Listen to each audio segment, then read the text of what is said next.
L'annonce a fait l'effet d'une bombe à la condamnation de l'ancien président de la République. Alors attention, ok, il est en prison, mais faut pas oublier que lui, c'est pas toi, moi ou tous ceux qui le veulent. Ah, c'est Nicolas Sarkozy. Donc, il va connaître la prison, mais la version sans gluten. Ah, il y aura ni cellules partagées, ni tapassage ou odeur de toilette.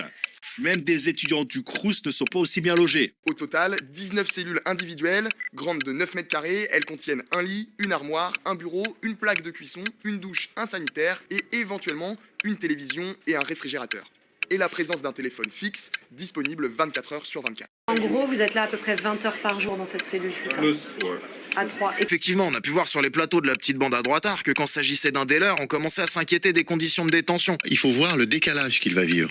C'est-à-dire que c'est quelqu'un qui, vous voyez, par exemple, il y a quelques années, il était reçu à la Knesset, et il va rentrer en prison et il va devoir... Mais la prison, figure-toi qu'elle a pas attendu Don Sarko pour être une insulte à la dignité humaine. D'autant que lui, rassure-toi, elle va pas pieuter par terre avec les cafards. Des rats, mais aussi des cafards et des punaises au milieu des détenus, à 3 dans des cellules de 10 mètres carrés. Certains perdent la santé. Au total, 19 cellules individuelles, grandes de 9 mètres carrés. Elles contiennent un lit, une armoire, un bureau, une plaque de cuisson, une douche, un sanitaire et éventuellement une télévision et un réfrigérateur. Comment ça se passe à 3? Là, on est dans une cellule de 10 mètres carrés. C'est ça. À 3. Ils sont 3 lits, ouais. Donc ici, en fait, Ici. par rapport à ce qui est normalement la norme, Un lit. Normalement, il devrait être un lit. Il y a une loi qui a été travaillée et votée en 1875 qui oblige dans les prisons françaises à ce qu'il y ait un détenu par cellule, pas plus. Tous les gouvernements successifs depuis 1875 ont repoussé cette loi pour ne pas l'appliquer. En attendant d'avoir le frigo en cellule, ouais, c'est ça qu'ils ont. d'accord.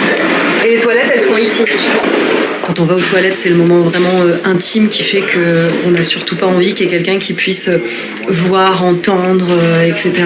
C'est une vraie atteinte à la dignité, le fait qu'on soit plusieurs en cellule et que vous puissiez même pas avoir une porte vraiment fermée, quoi. C'est trop de ne pas se laver tous les jours. Ça, c'est très très gênant. Combien de douches par semaine, vous m'avez dit? 3. C'est refait, ça? Mais c'est nettoyé. D'accord.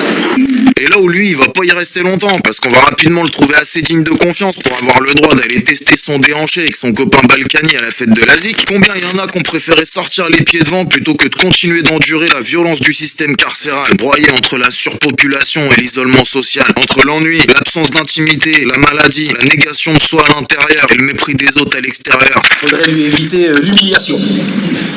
Pourquoi ?